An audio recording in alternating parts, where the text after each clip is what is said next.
All right, hi everyone, Smitty here. This is going to be a 10-minute chat, something that I want to start doing more of, just quick 10-minute videos. I was watching a Will Tennyson video, I think that's how you say his name, and if you're watching my channel, then you've probably heard of him. I think he's got like 4 million subscribers as a fitness account. And in this video, he went to the world's fattest town, somewhere in Wales, and he's having breakfast, lunch, dinner, and dessert at this town while talking to locals. And he mentioned something at the start about being fat and happy. This town, he was eating breakfast somewhere, his second meal of the day, breakfast, and the ladies serving him were really nice and happy, and he mentioned all the locals he was talking to were really happy, nice people. I don't know whether they're happy, but they were nice people. And he made this comment about being fat and happy, and it just sat in my mind for the remainder of the video. And he just said something else now, and I'm just like, no, I have to go make this video. I have to chat about this. So the idea of being fat and happy, we've all heard that. Doesn't mean it's true, but we've heard that, fat and happy. We've all felt happy while eating a junk food meal or a day of junk food or a day off our diet or something like that, versus being healthy and what I'm going to say is uncomfortable. Not unhappy, but I've been dieting since last October, either in a deficit or maintenance, and that's about 8 months now, I think. I've been caffeine-free and coffee-free for 3.5 months, doing lots of things for my health that what I've noticed makes me actually quite uncomfortable and makes this life quite challenging. And it's already a challenging life for most of us, or it's a tough life. Things are tough. And junk food and high calorie foods, high oil, high fat with high sugar, these meals really are satiating, not to our soul so much, but they do something for the body. They do something, and I don't have the answer in this video, but they do something that helps us in that moment. And he just made this comment. He was about to order dessert and he's considering whether he should get dessert or not. And he said, well, it's cheaper than therapy. And I paused it and just had to come make this video because it's true. And what I've noted, and this could help people if you're obese, you know someone that's obese or overweight, or you're constantly up and down in weight, which is something I've never experienced accidentally. I've always been able to control my weight, decreasing, or sometimes I go up in weight for competitions and I go down in weight, and I find it simple. The equation is simple. I either eat less overall or more overall, or I exclude certain foods.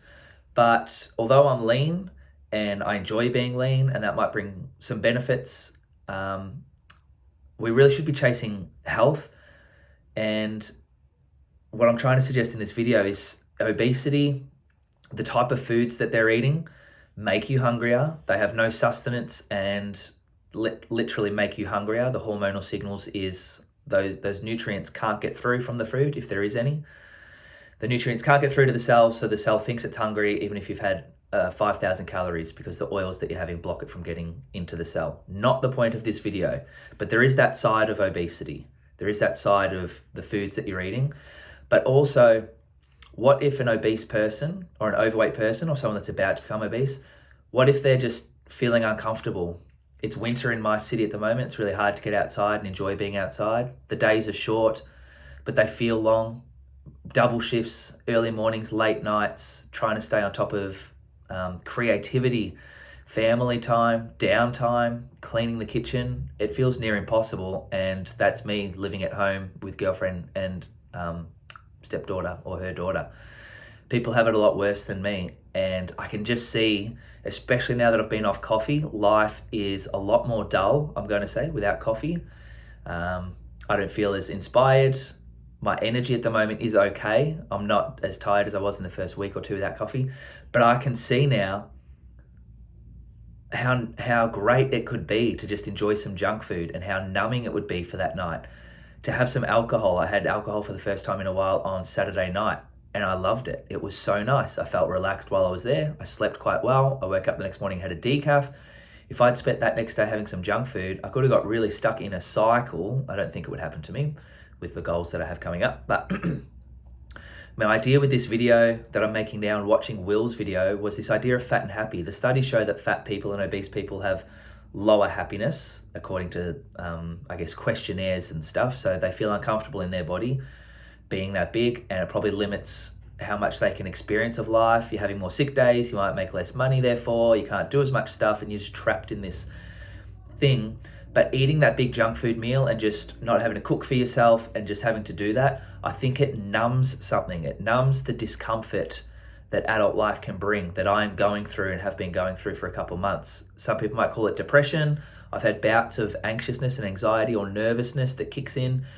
And I know that a coffee would actually get rid of it, and a high junk food meal would actually do something in that moment. And I have to say no because I'm choosing to say no because of my goals at the moment.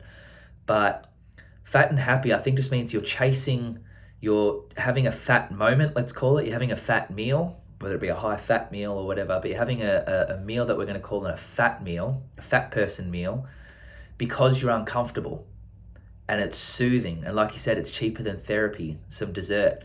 Instead of figuring out, hey, I haven't been outside, I haven't got sunlight, I haven't got creativity time, I haven't had connection or chat with a loved one, or I haven't had downtime or done something I really enjoy in a while, and my body's feeling uncomfortable, I need to fix that. You can either go to medication or food. And food really is just a form of self-medication, self-soothing. We've got alcohol, coffee, and junk food. Junk food, when I say junk food, I guess I mean it's high fat, high sugar, and high seed oil. To me, that's going to be a highly processed food, which means low nutrients. The nutrients in the food can't get through to the cell due to the seed oils. So I'm watching this thing, like these people in this town, they're obese because of the foods that they're eating, but they're probably bored, they're feeling not loving, they're not getting a lot out of life, and that makes them want to self-soothe. And some people self-soothe with alcohol, coffee, and or junk food. Maybe this helps you somewhat. I just wanted to bring it up because we've all heard the term fat and happy, but apparently these people that are obese, according to questionnaires, I haven't read the studies, but they're not happy. But that doesn't mean that they're less happy. They might not just feel amazing because they're stuck in a body that isn't working properly. But as someone that's lean and finds it relatively easy to stay lean, I wouldn't say I find it super easy. Like I do have to watch what I eat and walk a certain amount. It has brought about quite a few uncomfortable moments, and it's not a good feeling. And instead of medicating with food or medication or alcohol or coffee, I've had to do things like I need some more outside time. I need more days off. I've got today off, which feels great. I need to do things I enjoy, whether it be picking up the guitar, playing the Switch, making these videos and being creative. That's going to help me feel less comfortable in this life. And that's a lot harder for people to do than just spending a few bucks and getting a pizza. So that's the video. I kept it under 10 minutes. Maybe this helps you. Maybe this helps someone. I'm not saying this is the cure to obesity, but it ties everything in, because we tell people, you thought the video was over. I thought the video was over. We tell people to eat less and move more, and that will have an effect. And that's what I do to lose weight. But these people have an underlying problem. If you're a nutritionist, or if you go to a nutritionist, we almost need to ask the question when someone says, hey, I want to lose weight. I've got 20 kilos I need to lose. What if the first question could be, cool, so why are you unhappy? Let's find out why you're unhappy. And I don't mean to sound demeaning or condescending, but if we can try and find out why you're resorting to junk food, I bet it's laziness, and you're stuck in a cycle now where you're hungry and it's cheap and you can't be bothered cooking because you're lazy.